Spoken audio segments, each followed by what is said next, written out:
Buenas tardes, mi nombre es David Ernest y en la sesión de hoy de los jueves digitales hablaremos sobre el mundo de los videojuegos.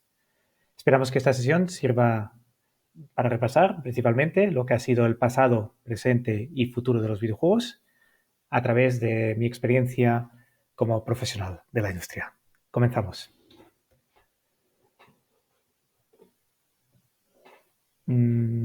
Realmente, bueno, mi nombre es, como ya he comentado, es David Ernest, soy de la generación X.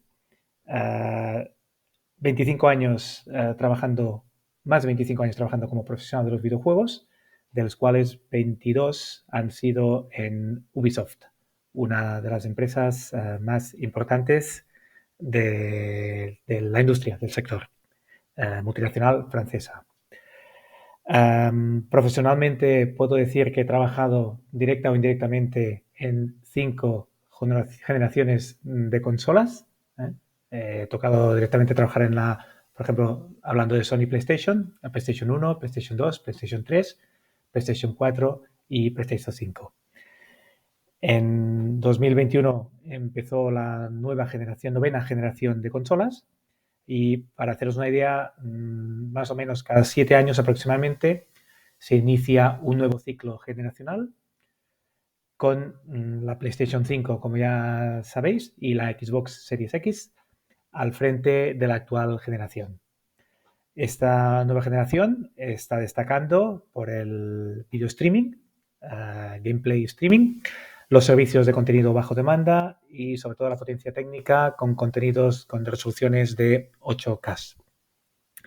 Aparte de trabajar en la industria, también imparto clases en diferentes escuelas y universidades de videojuegos y he impartido una serie de masterclasses, conferencias y tutorizar algunos o mentorizar algunos proyectos de escuelas o de programas de incubación como el de GameBCN o GameG que actualmente estoy colaborando. ¿Cómo llegué a esa industria? Realmente yo creo que la mayor parte de la gente que trabaja en videojuegos es porque les apasiona este mundo, ¿no? Les apasiona jugar, les apasiona, bueno, todo lo que envuelve al gaming, ¿no? A lo que es jugar a consolas y a videojuegos, ¿no? En mi caso, a finales de los años 70, fue nuestro padre que nos compró a mi hermano y a mí, mi hermano tiene un año mayor, una consola Pong. Realmente es una consola que aquí en España casi no se encontraba. Mis padres fuimos de viaje a Francia, porque además yo vivo cerca de la frontera, entonces de vez en cuando fines de semana íbamos y en un gran hipermercado pues encontraron que había pues un dispositivo que se conectaba al televisor y podías jugar, que entonces era lo que se conoce ahora mismo como Pong. ¿Vale? ¿Qué hicimos? Con amigos de la infancia, pues lo que hacíamos era gastar nuestra paga semanal jugando en máquinas, en salones recreativos donde había máquinas recreativas, ¿no? Que en aquel entonces, pues todavía funcionábamos y, bueno, la moneda española era la peseta. Entonces, pues nos gastábamos nuestras 25 pesetas para poder jugar a videojuegos en salones recreativos. Yo me gradué en el 96, en 1996, y por aquel entonces en España todavía no había ninguna formación en videojuegos.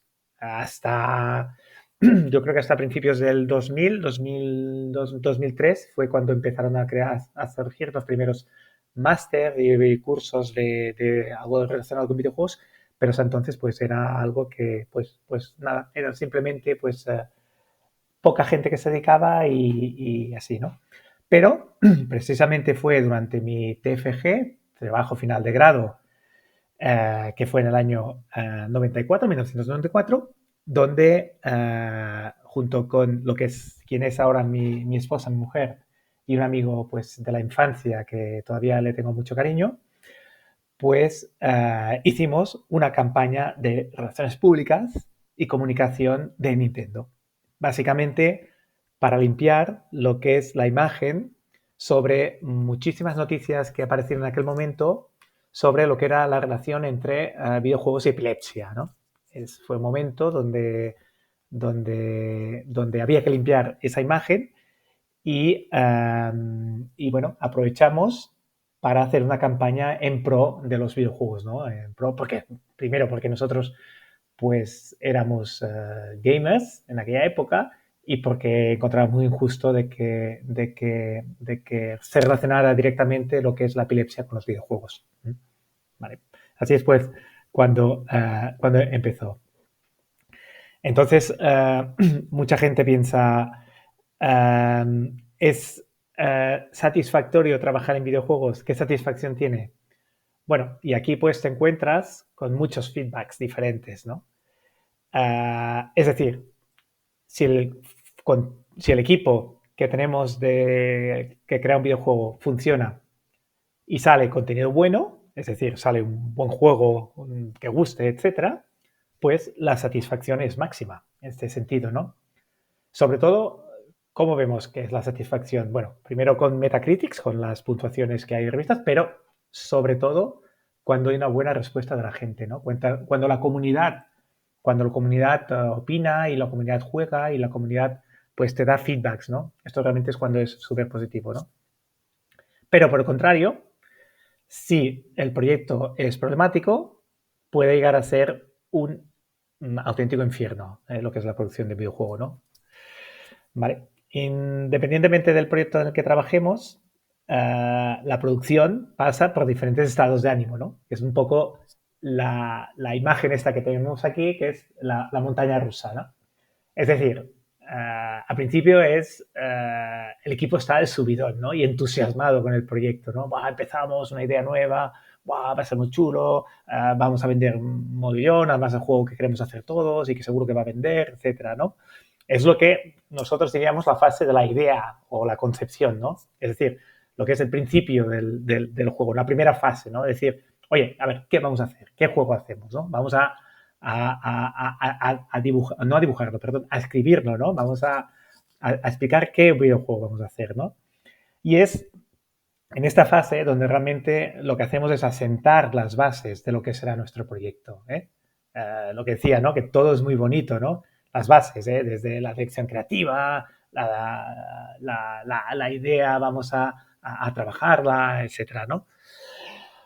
Una vez, pues ya sabemos qué idea de proyecto vamos a hacer. Por ejemplo, imaginemos, ¿no? Pues juego de zombies, ¿no? Buah, pues me encantan juegos de zombies en una isla amazónica no sé, con palmeras y cocos, ¿no? Pues eso, ¿no? Pues es una idea bueno, a partir de aquí, pues ya tenemos una idea. Vamos a empezar a preparar qué juego vamos a hacer a partir de aquí, ¿no? ¿Vale? Después empezaríamos lo que es la preproducción, ¿no? Que es la preproducción ya sería, pues, oye, todo esto que ya sabemos lo que vamos a hacer, vamos a probar cómo lo haremos, ¿no? Y aquí pues empezamos a prototipar, ¿no? Continuamente estamos prototipando, ¿no? Mecánicas de juego que se dicen, ¿no? Venga, va, pues queremos que los zombies se levanten de tierra y, no sé, se escondan detrás de los árboles y cuando viene una persona salte, ¿no? Pues todo eso, pues hay que ir probando diferentes prototipos, ¿no? Prototipos de cuando los zombies pues salen de la tierra, ¿no? ¿Cómo será? Vamos a hacerlo. Pues estos continuamente son prototipos que estamos haciendo, ¿no? Es decir, en definitiva es probar y mejorar aquellas funcionalidades, aquellas mecánicas y sobre todo las experiencias de juego, ¿no? Para hacerlo, porque al fin y al cabo, un juego tiene que ser divertido, es lo primero que tenemos que pensar. Y cuando hacemos un videojuego, ¿no? O cuando pensamos un videojuego, que tiene que ser divertido, tiene que gustar, ¿no? Luego pues ya pues vamos a aprender, ¿no? Porque tienen componentes de pedagógicos o aprender, ¿no? Vamos a aprender algo, ¿no? Historia, bueno, lo que sea, etcétera, ¿no? ¿Vale? Entonces todo eso, toda esta parte de prototipaje, etcétera, conlleva grandes esfuerzos y cambios periódicos, ¿no? Que es lo que decíamos nosotros aquí, que vemos en el segundo y tercer ilustración, ¿no? Que es gran esfuerzo realmente porque hay que encontrar sobre todo aquello que realmente guste al jugador, aquello que hemos diseñado sobre un papel, ¿no? Que hemos escrito, hay que realmente que se traslade al jugador, ¿no? Lo que es llamamos el feel, ¿no? El look and feel, ¿no? Es decir, la parte visual, que sea bonito, porque realmente tiene que ser pues técnicamente y gráficamente, pues espectacular, ¿no? Con su dirección artística, etcétera, pero sobre todo el feel, ¿no? Cuando juguemos que sea, pues eso, ¿no? Que sea lo más divertido posible, ¿no? Y aquí es donde tenemos cambios periódicos, ¿no? Que son los giros inesperados, ¿no? Pues esto no acaba de funcionar, esto parece que nos funciona, pero pedimos feedback externo y realmente aquello ya no funciona. ¿Por qué? Porque pues parece que a nosotros nos parece que es lo mejor y que tiene que ir bien, pero lo prueba gente que no ha jugado nunca antes a este juego y resulta, bueno, a este prototipo no lo ha probado antes y resulta que no es tan divertido como parece. Es decir, todos esos cambios que durante la preproducción básicamente hacemos y hacemos. Y luego pues ya al final estamos en la fase ya de intensidad, es decir, ya sabemos, hemos prototipado, hemos hecho una preproducción, donde nos hemos equivocado, hemos vuelto a empezar, hemos probado de nuevo, etcétera, igual. Al final de esto tendríamos lo que denominamos la vertical slice, ¿no? Una porción del juego final. Imaginemos una pizza donde cogemos un trozo de pizza, partimos entre pues, 8 trozos, cogemos un trozo, lo degustamos y decimos, ostras, pues sí, ¿no? Yo realmente sé cómo será la pizza final, porque realmente es el mismo sabor y tienes toda la experiencia de comer la pizza en este trozo, pero realmente es un trozo pequeño de lo que es la pizza. Básicamente sería esto una vertical slice. Eso es lo que sería el final de producción. Y luego lo que decíamos ya en producción, ya sabemos qué tenemos que hacer, quién tiene que hacerlo, cómo tenemos que hacerlo y finalmente, pues por supuesto, cuánto nos costará. Es decir, lo que es el Work Breakdown Structure, ya decimos, ya todo el sentido. Que suele ser la fase más larga, donde también hay más recursos que invertimos en el juego, más dinero cuesta, por supuesto, y al final vemos la luz del túnel y será lo que será la gran satisfacción por parte del equipo, ¿no? Es decir, después de tantos meses de producción, de probar, de pensar la idea, etcétera, pues ya al final ya terminamos el juego y ya estamos en la parte de la satisfacción del juego, ¿no? que hemos creado, ¿no? Pero realmente la satisfacción es nuestra, pero ¿cómo lo vemos? No solamente con las ventas que tenemos del juego, ni con los feedbacks que tenemos, ¿no? Las puntuaciones, etcétera, también de revistas o las notas que nos ponen los usuarios, ¿no? Sino también a través de nuestros fans. Nuestros fans también, de una manera u otra, pues nos hacen ver que este juego pues les encanta, ¿no? Por ejemplo, ¿no? En la primera fotografía, ¿no? Vemos la cara de satisfacción absoluta que tiene este niño jugando a un videojuego en una feria de videojuegos. Seguramente es su juego favorito por la manera como está pues disfrutando de ello, junto a los desarrolladores del juego, ¿no? Que le dicen, oye, pues a ver qué te parece, ¿no? Y es una primicia, ¿no? Poder probar un juego en una feria donde realmente no ha salido todavía al mercado, pero puedes conversar con la gente que ha diseñado este juego, ¿no? Pues este niño está encantado de la vida, ¿no? O la segunda imagen, ¿no? Otra manera de mostrar la satisfacción de los fans, ¿no? Es con cosplayers disfrazarse de cosplayers de sus personajes favoritos, ¿no? Y esto lo vemos en un mogollón de ferias de manga, ferias de videojuegos, donde la gente se disfraza de sus personajes de videojuegos favoritos, ¿no? Y es la manera de decir, oye, pues me encanta esto, me encanta esta IP, me encanta este personaje y yo voy disfrazado de él. Ya no me disfrazo de Spider-Man o Superman o Batman, ¿no? Sino que me disfrazo en este caso, del hacker Aiden Pierce de Watch Dogs, ¿no? Que es una de las IPs de Ubisoft. Watch Dogs, pues este es el del hacker Aiden Pierce, ¿no? O luego otra manera es que usuarios, fans, pueden hacer concepts o fan art de sus personajes o juegos favoritos también y publican en sus redes sociales, ¿no? Por ejemplo, pues hacen un fan art con su estilo propio sobre lo que es un videojuego. Y esto lo suben, pues, sobre todo si son artistas, pues tendrán su plataforma ArtStation, que es ahí donde es como es como la red social para artistas, donde ponen ahí, publican sus concepts, sus 3D, sus modelos 3D, sus animaciones, etcétera, para poder enseñar su arte a otros usuarios del juego. Es decir, pues yo me encanta la licencia Rainbow Six, me encantan los chivis, me encantan los personajes que hay detrás, pues yo, como tengo un estilo de arte, ¿no? Una dirección artística, un estilo de arte propio, pues voy a hacer esta marca, la voy a poner a mi arte, ¿no? Y estas son cosas que también nos hacen, ¿no? Los fans, ¿no? Y es la manera de decir, oye, pues cuantos más, pues imaginaros que sois los creadores del juego y veis realmente que la gente pues hace esto, ¿no? Se disfraza de vuestros personajes del juego o viene de ferias y prueban juegos o por el otro caso pues que dibujan pues sus concepts basados en nuestras licencias, ¿no? ¿Vale? Entonces, lo que está claro es que es una industria que de momento no para de crecer y lo seguirás haciendo en los próximos años, o al menos es la previsión que nos dan los estudios de mercado, ¿no? Mundiales que nos dicen esto, ¿no? Del 2021 a 2027, pues fijaros el crecimiento pues va siendo exponencial, ¿no? De 198.000 millones de euros a 2021 hasta 339, o sea, casi doblando lo que es la facturación de lo que es los videojuegos. Entonces son datos que realmente son espectaculares, ¿no? Y otra de las cosas que ya llevamos un tiempo que cada vez va saliendo mal, pero que hoy en día pues igual está todavía más de eso, es el boom de los juegos para móvil, ¿no? ¿Por qué? Pues primero, porque es un dispositivo que todo el mundo tiene, ¿no? Ahora mismo hay más de 2 millones, o sea, 2.000 millones de personas en todo el mundo que tienen un smartphone, ¿eh?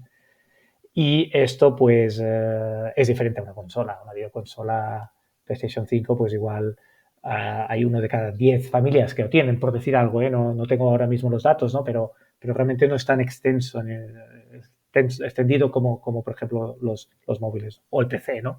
Tampoco, ¿no?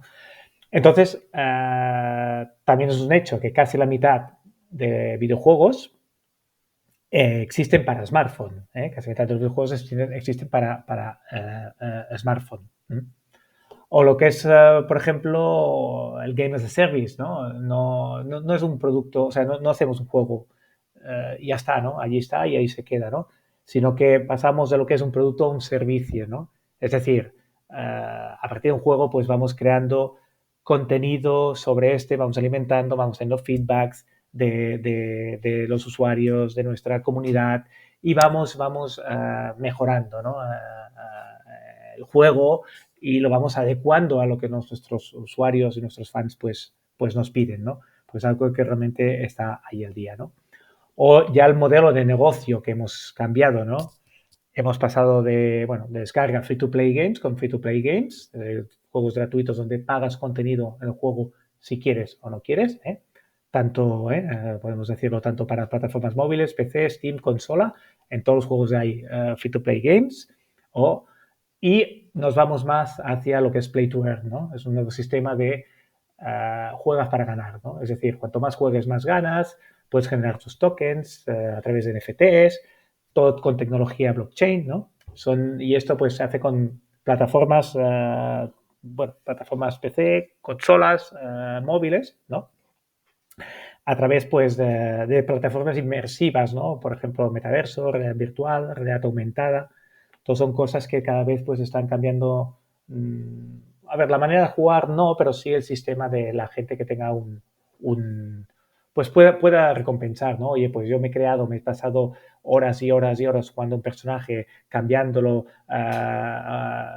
poniéndole, no sé, personalizándolo, customizándolo a mi gusto y comprado armas, todo, pues este personaje tiene un valor. Entonces, ¿por qué se tiene que quedar en mí? No puedo ponerlo en un mercado donde otra persona, pues en vez de jugar 100 horas para conseguir este personaje con esas características, pues igual me lo puede comprar en el mercado y él puede jugar y para él pues un hecho que le sirve para poder pues crecer, ¿no? En este sentido más rápidamente del juego, ¿no? Entonces, básicamente, hemos hablado de lo que es el cambio en los videojuegos, de cómo se y ahora vamos a ver cómo ha cambiado, cómo hemos hecho los videojuegos, ¿no? Cómo los hacíamos, ¿no? Desde los años 80 que empezamos a crear los primeros videojuegos, ¿no? O se crearon los primeros videojuegos, hasta hoy en día, ¿eh? Cómo ha cambiado todo esto, ¿no? Por ejemplo, en los años 80 eran los clásicos memorables, que los que ya tenemos una edad, pues ya seguramente pues a más de un juego de estos hemos jugado y si no pues también hay mucha gente que los juega en modo retro, ¿no?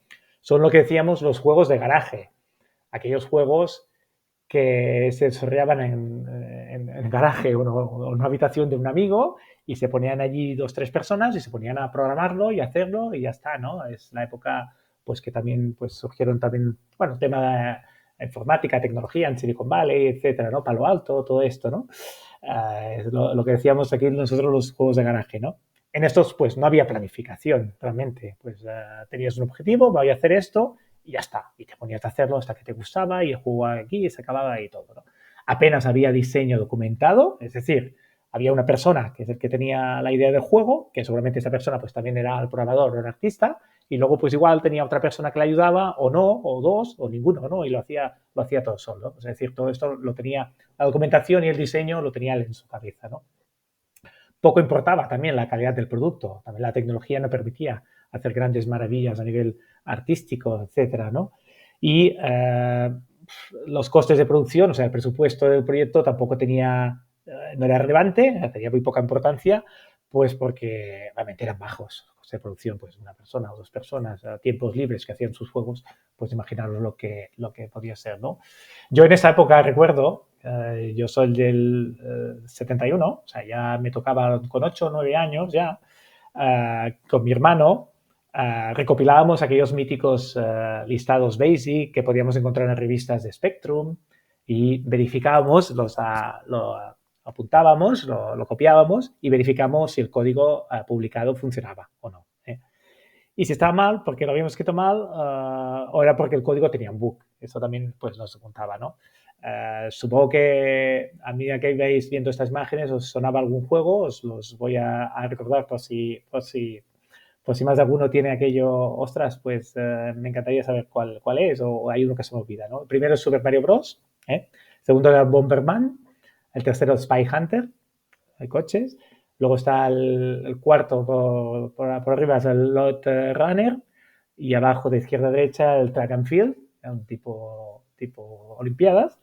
El Pac-Man, ese sí, seguramente todo el mundo lo conoce. El Ghost and Goblins, también un clásico. Y el Green Beret. Yo personalmente son juegos que he elegido porque me han encantado desde siempre, ¿no? Y lo que decíamos, ¿no? El equipo de desarrollo pues era este pobre, bueno, pobre, este feliz chico, adolescente, pues que, pues mira, tenía su rinconcito con su ordenador y programaba sus cositas, ¿no? Eso era lo que era el equipo de desarrollo, ¿no? Años 90, ya la industria empezaba a crecer y ya empiezan a profesionalizarse los videojuegos, ¿eh? La profesionalización de los videojuegos. Los estudios de producción estaban organizados por departamentos de diferentes perfiles. Es decir, yo me acuerdo, yo en Ubisoft empecé en el año 1996, todavía no había estudio de producción, era simplemente distribución, pero en el año 98 que se creó el estudio, pues me acuerdo que en aquel momento pues teníamos un solo proyecto, había el equipo de programadores que estaba en un rincón, el equipo de artistas en otro rincón, los animadores, pues algún animador había, pero también estaba compartiendo con artistas, seguramente, y diseñadores y productores pues estaban juntos, ¿no? Cada uno pues trabajaba así, por su cuenta y todo, ¿no? Los equipos, bueno, el primer videojuego que hice para PC fue Pro Rally y me acuerdo que además pues aquí en España había poquísima gente que contara con experiencia en trabajar en videojuegos, ¿no? Y me acuerdo que París, que ya en Francia, pues igual había iba un poco más adelantados, pues un equipo de leagues expertos en juegos de carreras, de coches de Ubisoft París, vino a trabajar en Barcelona.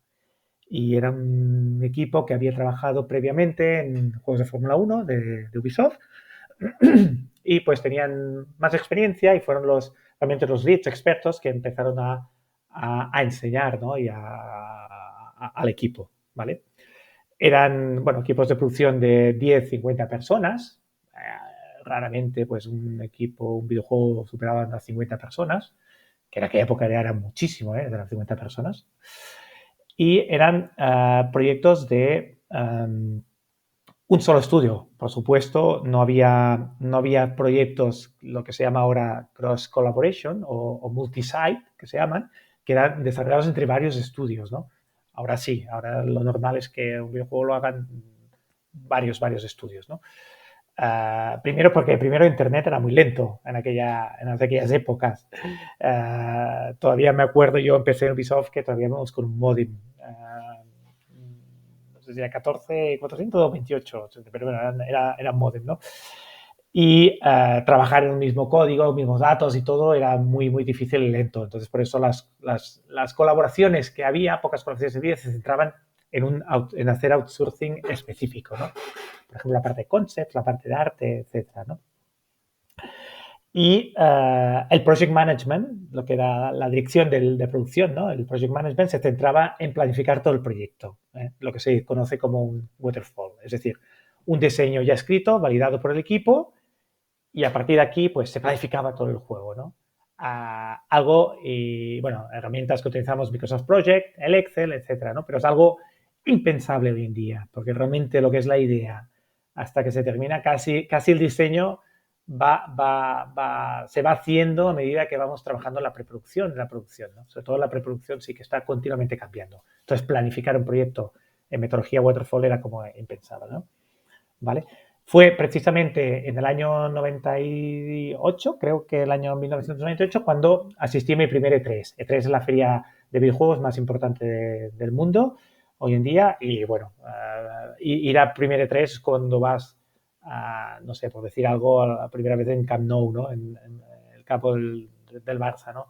Wow, o sea, quiero decir, madre mía, yo creo que te impresiona, ¿no? Y te queda para toda la vida, ¿no? Pues a mí yo me acuerdo mi primer E3, pues realmente me chocó positiva, bueno, me chocó, me quedé alucinado de lo que era aquello de decir, bueno, pensé, madre mía, lo que va a ser la industria, ¿no? Y bueno, y allí pues fue eso, ¿no? Luego el años 2000, ya los videojuegos ya fueron finalmente reconocidos como industria cultural, ¿eh? Pues, ¿por qué no, no? Al final somos una industria de entretenimiento, como puede ser la música, el cine, la música, y ¿por qué no podemos ser una industria cultural? Si al final esto, ¿no? Pues a ver, al de luchar, pues el gobierno de España, bueno, catalogó los videojuegos como industria cultural y después vino aquí en el caso de Cataluña, donde estoy yo, pues la Generalitat de Cataluña también lo etiquetó, lo atacó como industria cultural, ¿no? Aquí ya pasamos de trabajar estudio organizado por departamentos, como comentaba ya, a tener ya espacios multidisciplinares. Venga, un proyecto, un proyecto 1, pues tenemos un equipo. Pues aquí este equipo está mezclado, programadores, diseñadores, artistas. Un equipo de proyecto número 2, equipo número 3, ¿no? Y ya son equipos que trabajaban entre ellos, ¿no? Y un técnico, programador que es muy técnico, trabaja con un creativo, con un artista, con un animador, ¿no? Y allí ya empiezan ya a ver las cosas y no aquello esperar que te entreguen algo integral, ¿no? Ya los equipos de producción, ya los videojuegos, por la tecnología que había detrás, pues ya eran pues más grandes, más ambiciosos y requerían pues más gente que los desarrollara, ¿eh? Y ya empezamos a trabajar con metodologías de gestión de proyectos, metodologías ágil como Scrum, ¿no? En el cual pues vas planificando e iterando con sprints de menos tiempo, ¿no? Sprints de 2 semanas, 3 semanas, un mes, ¿no? Pero ibas planificando y vas cambiando lo que es la planificación. Esto hoy en día pues ya está de hecho todos los estudios, casi todos trabajan con metodologías tipo Kanban, tipo Scrum, y ya es algo muy habitual, ¿no? Pero en aquella época pues empezamos a trabajar eso, ¿no? Por otro lado, el tener ya equipos, bueno, a los proyectos de crear videojuegos, los proyectos ya necesitaban equipos ya de más personas, pues hacía que tuviéramos que tener colaboraciones entre diferentes estudios, ¿no? Lo que es el co-desarrollo que decíamos, ¿no? O multisite, ¿no? Primero porque cuando tú trabajas en equipos de videojuegos que requieren 150 o 200 personas, es muy difícil encontrar un estudio que pueda involucrar a 100 personas en un único proyecto, ¿no? Primero porque si hay grandes estudios por crear nuevas IPs cada año, es decir, hay estudios que son mucho más creativos o mucho más de conceptuar, ¿no? de conceptos, ideas nuevas, entonces pueden trabajar en ideas cada año, no tienen que esperar a terminar un videojuego y luego también que el riesgo se comparte entre diferentes estudios, ¿no? Si por mala suerte este videojuego no vende lo suficiente, pues no tomas todo el riesgo en un solo estudio, sino se suma entre varios estudios, ¿no? Y luego también porque pues hay lo que son especialidades, ¿no? O skills, ¿no? Habilidades, ¿no? Hay estudios que tienen diferentes habilidades, ¿no? Yo me acuerdo el primer proyecto multisite con desarrollo que trabajamos fue el Ghost Recon Advanced Warfighter. Trabajamos con Estados Unidos, con París, Montpellier y Barcelona. Y nosotros, como ya habíamos desarrollado juegos para coches, pues nos especializamos en hacer toda la parte de vehículos, desde la creación de los vehículos, diferentes vehículos, hasta pues el sonido, el comportamiento, toda la parte de lo que era referente a vehículos, éramos nosotros. Había otro estudio pues que era más la parte más de motor, de mapa, de level design en general, otro que se dedicaba más a la parte de HUD, de user interface, etcétera, y toda la parte de mandos, etcétera, de controles, y bueno, y eso así se hacían más esta parte, otra parte era la parte online, etcétera, ¿no? Y también poder trabajar en desarrollo de varios estudios también lo que enriquece la cultura del videojuego, ¿no? Porque hay diferentes culturas que trabajan, ¿no? Y no es un proyecto muy local, sino está más global, ¿no? En este sentido, ¿no? Entonces, ¿qué hacíamos? Años 2000. Colaborábamos en un proyecto con nuestros estudios y si teníamos un problema, cogíamos, nos reuníamos en una filial de un estudio y solucionábamos ese problema. Eso era lo que hacía. Trabajábamos en proyectos, nos asignaban, a la que llegaba un problema y no podíamos seguir, nos reuníamos y lo trabajábamos, ¿no? Algunos de los videojuegos referentes en esta época también son GTA 3, Resident Evil 4, Shadow of Colossus, de izquierda a derecha arriba, y el World of Warcraft, y abajo Metal Gear Solid 4, perdón, Gran Turismo y Assassin's Creed. Son los juegos que para mí son referentes y además porque me gustan, ¿no? Y por eso los he puesto, ¿no? A partir del año 2000, pues ya los videojuegos ya pasan a ser la industria del entretenimiento que más factura. Muy por encima ahora mismo es muy por encima del cine y la música juntas. Y cada vez, pues, en ese sistema teníamos grandes proyectos que requerían cada vez de estudios más especializados, ¿no? Lo que decíamos, ¿no? La especialización es muy importante y cara, ¿no? Tecnología cambia, necesitamos, pues, gente con mucho más especializada en un aspecto, ¿no? Ya no solo trabajo con gente experta en hacer concepts, sino que sean concept de personajes o, por ejemplo, sean animación de cuadrúpedos, ¿no? O bípedos, ¿no? O, por ejemplo, pues solamente me dedico a dibujar 3D de props por ejemplo, de vegetación, ¿no? Hay mucha más especialización para que seamos proyectos más especializados, ¿no? Por ejemplo, en arte, Europa, Estados Unidos, pues era mucho más, en aquella época, mucho más gente especializada mucho más en Europa, Estados Unidos que, por ejemplo, en Asia, ¿no? Por ejemplo, o programación online, que buscabas más temas más técnicos online, etcétera, pues Asia había muy buenos perfiles, ¿no? Y lo que era producción también, productores, etcétera, pues también era Europa, Estados Unidos, ¿no? Y ya en los estudios pues organizan a nivel pues de espacios modulares donde van trabajando según la necesidad en aquel momento, ¿no? Hay que trabajar la parte de gameplay, mechanics, prototipaje al principio. Oye, pues trabajaremos un equipo de gameplay mecánicas, 1, 2, 3, donde haya pues ahí un diseñador de design con un programador, etcétera, ¿no? Porque vamos a trabajar la parte más de prototipaje de mecánicas, ¿no? O, por ejemplo, un equipo de gameplay camera control, un equipo de interfaz de usuario o user experience, equipos cinemáticas, ¿ya? Está un poco definido según el momento, pues se van creando estos pequeños loops. Y estamos continuamente, los equipos están continuamente cambiando de sitio y adaptándose según pues la fase de producción que se encuentra, ¿no? ¿Vale? Y aquí pues ya, pues proyectos, yo he trabajado en proyectos que había casi 800 personas y más, ¿eh? Licencias pues IPs muy, muy grandes de Ubisoft, pues son muchísimas las personas que están trabajando en una producción. No quiere decir que trabajen durante toda la vida de este juego, pero sí en momentos puntuales de producción, pues sí que se puede llegar a estas personas, ¿no? Y incluso los proyectos móviles. En móviles ya estamos ahora trabajando entre 20, 100 personas en proyectos de, de, de móvil, ¿no?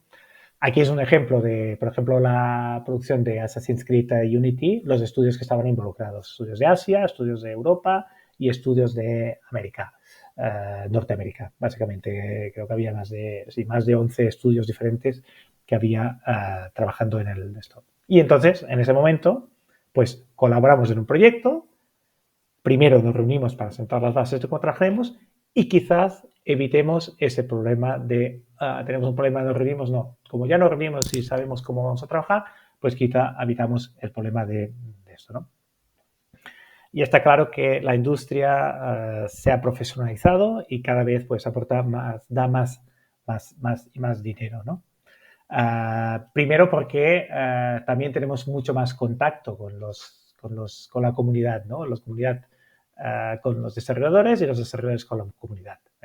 Hoy en día, pues los videojuegos tienen su canal Discord, donde pues allí pues pueden encontrar información del juego, pueden probar cosas, podemos pedirles feedback, que prueben, pues tenemos un concept, una idea, no sabemos si va a gustar un estilo artístico u otro tal, pues lo ponemos en Discord y podemos pedir a nuestra comunidad que nos sigue, pues que nos diga qué le parece, les podemos dar noticias, etcétera. Mucho de un canal mucho más directo, entonces, ¿no? Por ejemplo, Slack, que es a nivel interno, a nivel de comunicación más interna, ¿no? A nivel de Scrum, también igual. Scrum, utilizamos Scrum con software de gestión de proyectos, seguimiento de proyectos como Trello, Jira, Asana, Monday. Son ejemplos de productos que es para planificar, ¿no? La producción de un videojuego. Luego está el tema de la planificación de los videojuegos, cómo lo hacemos y todo, pero esto sería para otra sesión un poco más técnica, ¿no?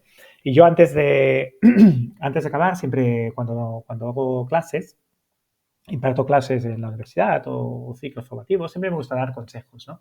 Consejos a la gente que empieza, o la gente no, o que empieza, o que tiene una idea detrás o que quiere hacer un videojuego, ¿no? Son los consejos que da y que muchas veces,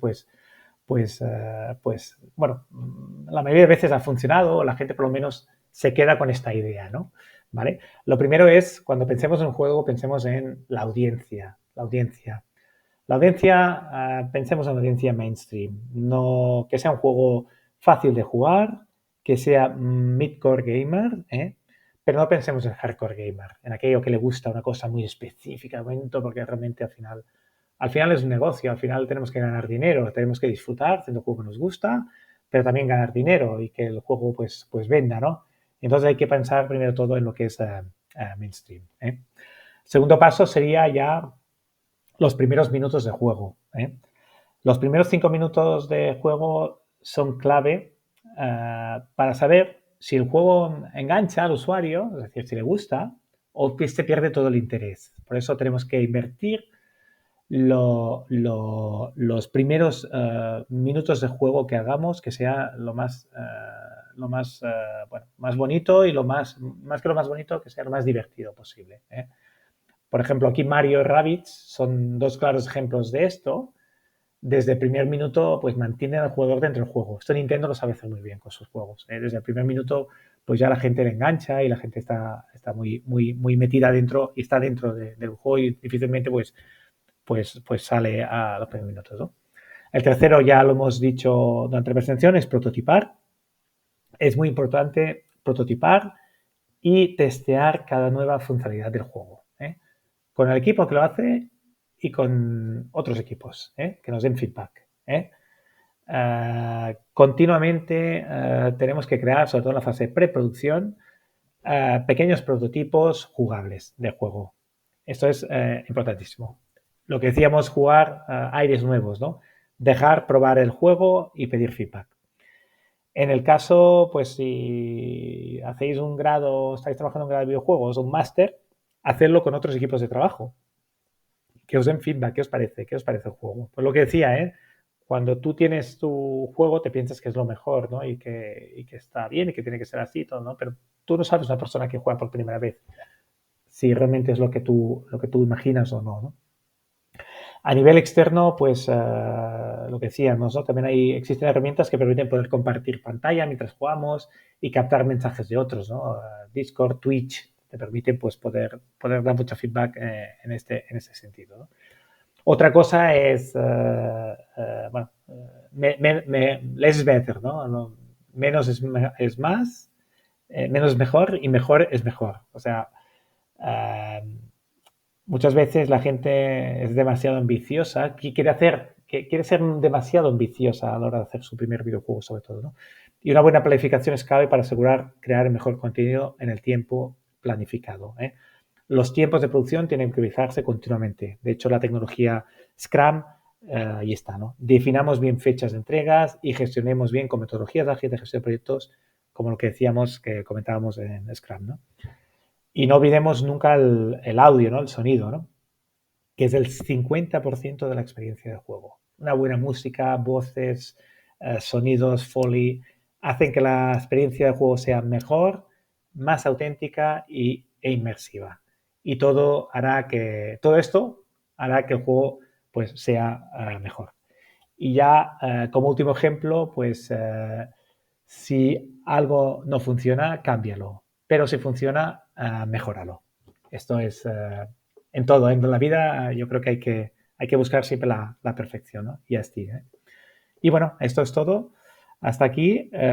Espero que hayáis disfrutado, tanto como he hecho yo.